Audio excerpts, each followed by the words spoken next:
Magandang tanghali sa lahat. Ayan po ang aming kinilaw na yellow pen. Kinilaw na yellow pen yan, guys. Kinilaw na yellow pen. Ayan po.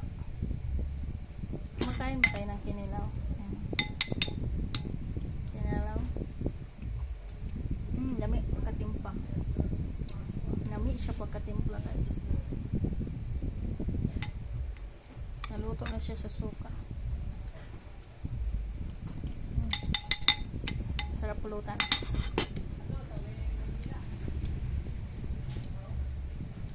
Kinilaw na yellow pen. Yummy, yummy. Let's eat.